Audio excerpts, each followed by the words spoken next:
We're coming back with Jack Blades, rock legend, Night Ranger, Damn Yankees, Shaw Blades, you name it, it's happening here. One of the things I'm most proud of in my career was working with you and Tommy on something called Influences, which is something that you did in your backyard, this great collection. Yeah, that sounds cool. Yeah. I'll never forget this. We're out playing golf. You guys want to play golf with someone good, it's this man right here. Dude, But, you've got a golf game in addition to everything else, man. You're a writer, you're a performer, you know, you're obviously, dude, you got all the tickets. All right, so what happens on the golf course? he gives me a CD, and remember those plastic things that you listen Yeah, to sort music? of. It was the most amazing collection of covers. We created something based on that called VH1 Classic Records, and people were amazed. We were a great partnership with Jack and Tommy. They worked really hard. Everyone worked hard to sell, and I think to this day it's still raking in royalties over there at Viacom. Oh, yeah. Talk about that, because that also kind of brings us into the influences area of really, I'm guessing you're doing covers by guys you really were influenced by, impressed by, respected, and different genres. So I'd love to hear that. What moved you?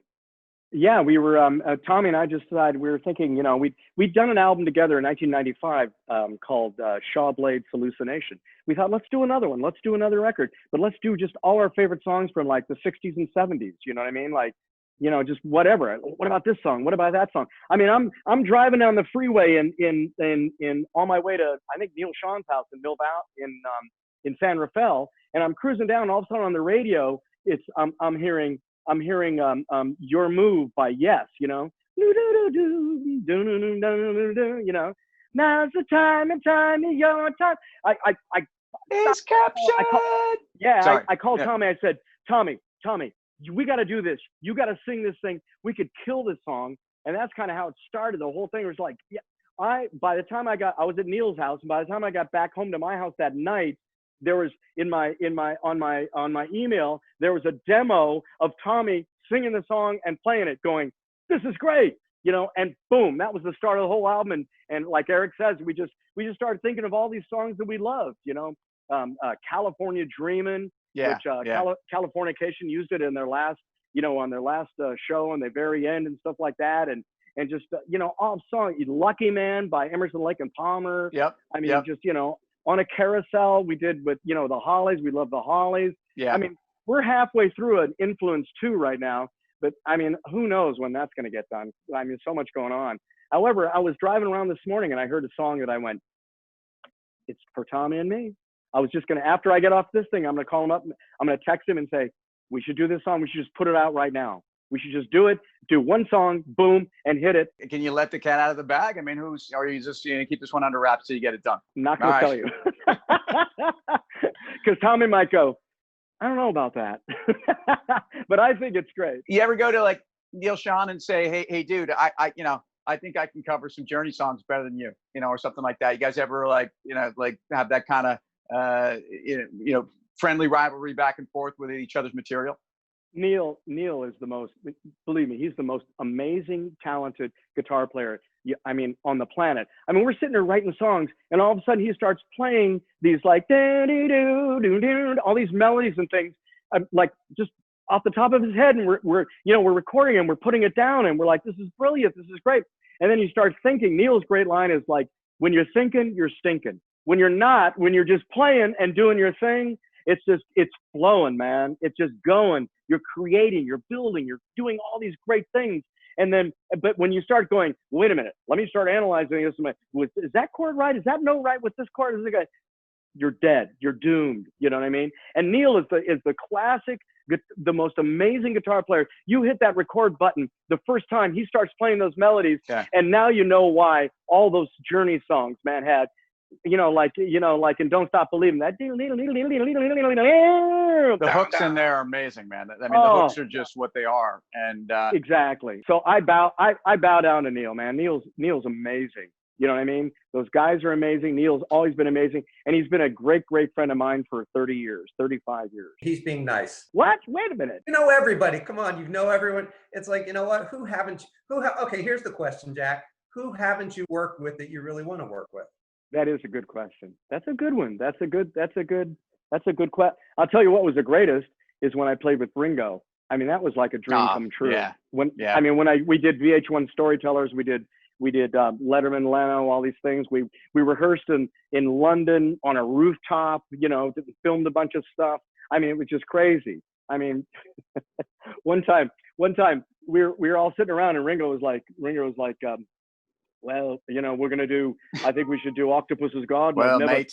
Yeah, I've never done Octopus's Garden. I said, you've never done Octopus's Garden? And he's like, no, I've never done Octopus's Garden. I said, I can't believe all the years that you played with the All-Star. No, I've never done. Really, Octopus? He goes, what am I speaking Swahili? No, I've never done Octopus's Garden. And I'm like standing there going, nothing back. Then we get in the car. It was like Simon Kirk and Joe Walsh and me. We're driving back to the hotel and we're sitting there and Simon's up front and Simon goes, well, Jack certainly got a shot across the bow from His Highness today, didn't he? I mean, it was just wild. But dude, I mean, it was the greatest experience of my life. I mean, we're rehearsing one day. I'm playing along. We're just jamming. Ringo's not there yet, right? And Right. we're playing, and it's like, it's all of us playing, and we're playing Ticket to Ride, right? And we're going, you know, I think I'm gonna be and I'm playing bass and I'm singing it, you know, I think it's today, and I'm doing the moves and everything like that. And Ringo and Barbara Bach, his wife, come walking in the back, and Ringo's like, you know, with his hands behind his back, and he's like this, and you know, Simon Kirk was on the drums, and you know, I think Walsh was playing guitar. You know, we were all just having fun, waiting around. Yeah, yeah. And all of a sudden, he goes like this. He hears what we're playing. He runs around the rehearsal room, runs up, grabs onto his drums, and starts going. So I'm sitting there singing it, playing the bass, looking over my shoulder. I got goosebumps right now just thinking about it. I mean, there's Ringo Starr playing that, and I'm like, right then, I could have died and gone to heaven. That was it. I'm done. I'm a musician. Whatever. That's all it is. I'm finished. I've done everything I could ever think of doing in my life. I mean, it was just that kind of stuff happened all the time with Ringo. It's incredible the cross cultures and kind of the cross eras of music that you were able to effectively straddle, right? I mean, because a lot of the guys you're talking about from, you know, obviously, you know, Beatles in early 70s and you know, and Neil Schon, and, you know, I mean, from his time with Santana, and then as it got into, you know, the whole arena rock thing. And as we got into the 80s, and as we got a little bit more into just kind of the produced stuff and kind of the, you know, the metal sound. I mean, it's incredible the genres that you've been able to kind of live through, and seemed like seamlessly not only you know, performed through, but embraced. I mean, because it's very clear from the different styles even of your core bands, the versatility and the changing times. You know, it is his anniversary. I think we should yeah. let him get Oh, lovely wife. And where's my wife? Where's Molly? Come on, let's go get Chinese. Is she there? I don't know. I can't find her. She's out somewhere gardening in the yard, I think, or something like that. I think we're gonna go get Chinese. Gonna do takeout tonight. What else? Right on. Right on. Well, definitely. Don't let her tread on you. And you've definitely taken us high enough today, man. This has been great, Jack. And obviously, best of luck. Happy anniversary. And thanks for joining us today. Can you take me high enough? Fly me over yesterday. Sing it, can you take me high? That's, yeah, that's, come on, I can't Guy. falsetto. You can do it. You can do it. I don't even know what happened to Guy, but anyway, he's missing out. I now can tell people. Yeah, what happened to Guy? He's like, he canceled out on us. I don't know, but I now have performed with Jack Blades, so I mean, I'm fired up. I love it. I love it. Have a great night, Jack. Thanks for joining us, man. Hey, thanks, man. Thanks for everything. Anytime, thanks, Eric. Guys. Anytime.